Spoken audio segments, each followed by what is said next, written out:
Hey Scorpio, welcome to Wild Pearl Tarot. Today we're going to be doing a timeless tarot reading for you, asking what's coming towards you at the time of seeing this. We are going to start with an oracle card. This oracle card has a hand gesture that comes with it just to physically empower you with a message. If you'd like for me to pray for you, if you'd like other people to pray for you on this channel, simply say hi in the comments section. It just leaves us something that represents your energy. You can share what you're going through, you can leave an emoji, what have you.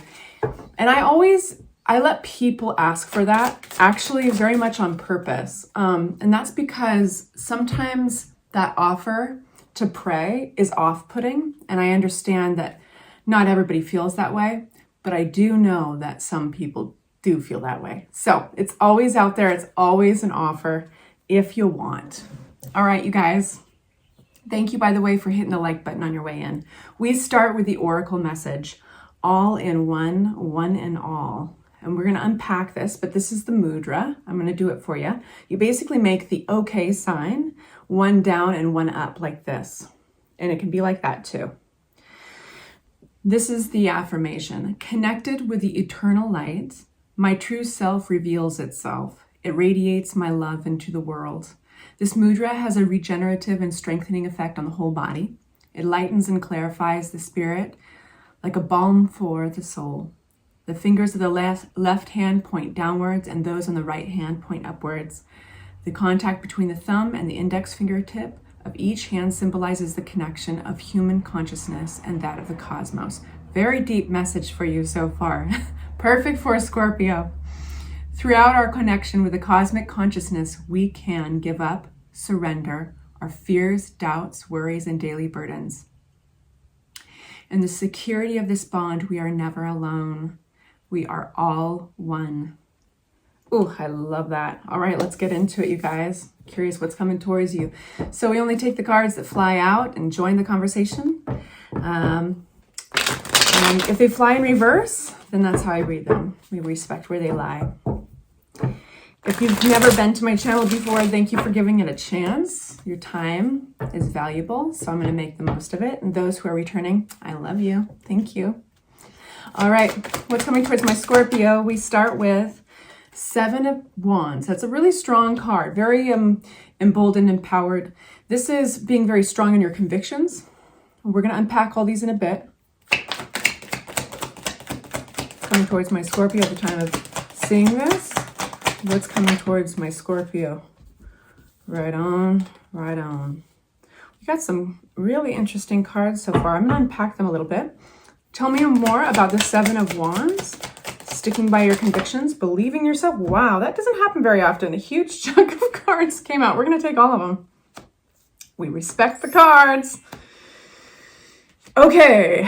Wow. Okay. So this is this message has reference to the past. For a lot of my Scorpios, this is something you feel very strong in your convictions with. There's something that required courage, a transformation around an ending, I think. And then basically, and it's very much in the context of something you worked hard for, and the perspective you gain and that pause you take, whether this is a relationship, and I can't tell you which one it is, but whether this is a relationship or like your career or where you live, this was an investment. This journey was an investment. And you have this big aha moment at that pause in the road. My nose is itching and you'll see me itch my nose, especially for those who've never been to my channel. I'm sorry. I mess with my nose a lot. And that's when the message is really important to pay attention to. So this is actually a really positive turnaround. This is like, you can kind of give yourself a sense or a pat on the back. There's a sense of relief in knowing you really did something right. You're moving forward. You're making progress. You did something right for yourself. There's an ending. There's an ending. It's a good thing. There's an ending here that has been a bit of a blessing. There's a feeling of you sticking up for yourself, for you believing in yourself, and for you there might have been doubts that try to creep in, or maybe even people and influences that said, I don't know, do you want to throw this out? Or I don't know, do you want to start all over? Or I don't know, maybe this is a better route. And I think that internally you knew what was best for you. And so that's where that pat in the back comes from. also just reflecting that like already you're facing your future in a new way, and you are going to get the sense, if you haven't already, of making huge progress. Right on. So we start with a really strong message. So we move on to the Six of Wands, and this is victory, kind of doing a little victory lap here.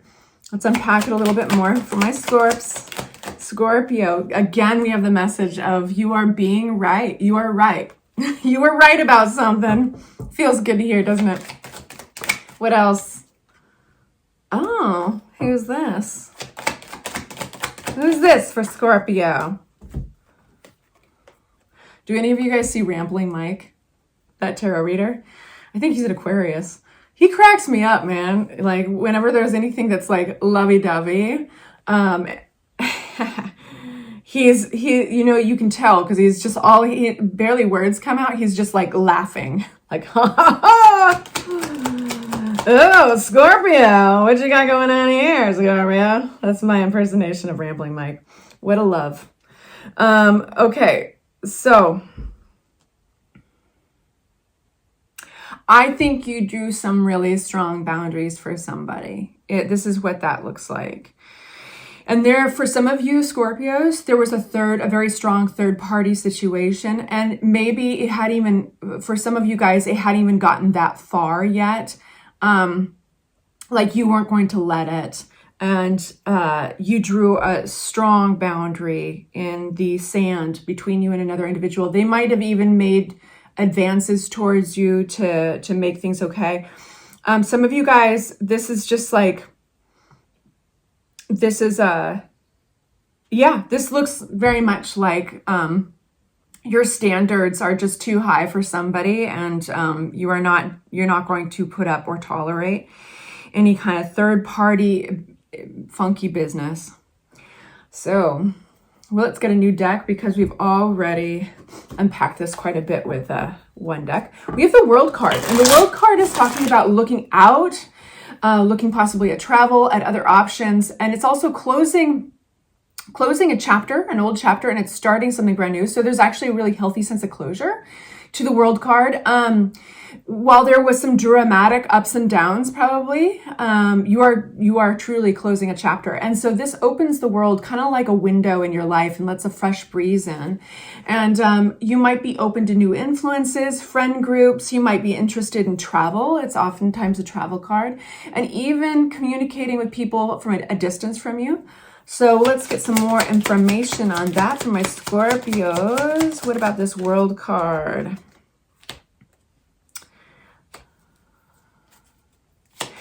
I think there's a sense of like, you should throw yourself a coming out party of some sort. You know, I'm out into the world again, you guys. I feel like I wouldn't be surprised if you had people, again, you have Seven of Rods. If you had people who surprise you by coming up to you and being like, wow, I haven't seen you forever. It's so good to see you. Like you might have a few refreshing experiences where you don't like other people are really happy for you, and or you're just getting that confirmation from the universe, like, and you might even have moments of reflection like, man, I was away from my own life for a while, like I was really kind of embroiled in this situation, and now, wow, and I'm ready to join my life in a new way and not be distracted with this drama. And it's really positive, and there's a kind of a fresh start feeling about it. There's like this boost of confidence. I think don't be surprised if you are starting to get inspired in new ways with your own life, and like maybe you're even reading new articles or open to new YouTube videos.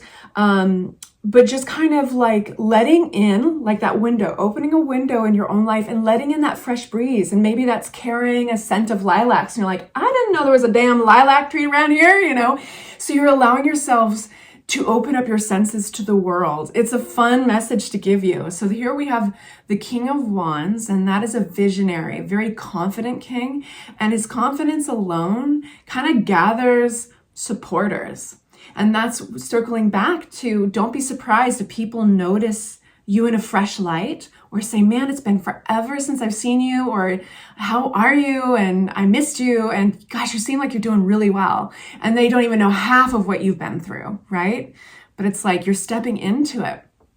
And you're open to new information and all that. You're allowing it to just kind of influence you lightly, but it's not something that you're diving headfirst into and getting committed to. It's just like you're enjoying this feeling of there's something really a freedom, and there's something really kind of balanced and karmically just about it, possibly even for some of you having to do with contracts or legalities, because we have the Justice card and the Seven of Rods. This simply means, Scorpio, something turned out balanced and fair for you because you stood up for yourself. Boom, boom, super simple. This guy right here is the same dude as this guy, fighting off any doubts, playing king of the hill with anybody or anything that was challenging him, and rightfully, righteously so. All right, so lastly, we have our Temperance card upside down. And this is very intriguing because when the Temperance card is right side up, this is a full transformation, it's balance. So we're gonna start here. I have to unpack this, but when you get the Temperance card upside down, it's talking about something that can't move forward or can't transform because there's an imbalance. And sometimes this imbalance, it relates to material things or of the material plane or our physical body. Like maybe we're drinking too much or too little, too little water, let's say. Maybe we're not getting enough sleep. Maybe we're overworking, but let's see what the cards have to say. What is this Temperance card? Sorry, my nose is itching already. What is this card? Lover's card upside down. Okay. Lover's card upside down, ruled by Gemini. Death card. Okay, wow. This is repeats. The Magician. Okay, tell me about, is there an imbalance here? Okay. And then, what if we follow the Magician? Nine of Pentacles. Awesome. So this is really about your full transformation. There's a little bit of balancing that has to be done. Something wants attention, and it's specifically around fully cutting this off. So your whole message really is about closing a chapter in life that you kind of fought for yourself in an area and you got something really just and beautiful, or you are getting something very just and beautiful and kind of this fresh start that you deserve. But you do have maybe some talk around the water cooler, or maybe this person is messaging you, or maybe some people it feels gossipy, anything that seems immature in its information. And that's a weird way to say it, but let me explain myself. Page of Swords is a page. Now, gender does not attach itself to tarot. It's not important, but the rank is. So when we see a page versus a king, right? The king is evolved in that Wands character or that character of the Cups. This is around information, and this is an unevolved information card. That means it could be gossip. It could be there could be maybe a thread of truth, but it's not entirely true, or it's not entirely researched. It's so it can be immature as well. And it's coming out with a Lover's card of disharmony in a relationship and the Death card. The reason why I'm unpacking this laboriously is because I want to give you the power as well to translate it to your experience. And if it's bullshit, you'll know, right? So the whole point of this channel is to be as helpful as possible. There's something that wants to go away with the Death card. This is not a literal death. It's very rarely a literal death. The Death card talks about a season in life or a relationship that is truly past. And it's important to let these go, because then you're dragging around something dead and it grows stinky. So this is specifically around a disharmony, okay? So there's lingering energy here, okay? And so that's what it's the only thing keeping that transformation fully from completing. So this could And I keep on having the impulse to keep explaining it, but I know you know what I'm talking about, because guess what? Around the corner is a very refreshing message. You want to start something fresh and new, but you fully have to experience your independence and possibly being just absolutely single for that to happen. So you have to go to that, like completely finish one thing before you go to the next. And so for some of you guys, this is a dating and romantic relationship, and you have to fully like cut all those ties in here or out here in order to move forward and start afresh and manifest your next chapter and all that, right? So pretty clear message there. If you are not dating and love is like, you're not even in that world, but there is something that resonates about this whole thing, let's just change the context a little bit. Same message, but different context. If this were a job or even a part of your life, whereas like it grew stagnant, you knew it was toxic and you had to just cut it off, and there were other opinions floating around, and if you listened to those opinions, you knew it was just going to drive you crazy. So you have experienced pulling back, trusting yourself, and not empowering others to lay out their opinion of your life, which is kudos. And this is just that final little step of allowing yourself the autonomy to start fresh, right? Okay, so I'll leave it there. I adore you. Please like and subscribe if this was helpful, and I'll talk to you soon. Bye-bye.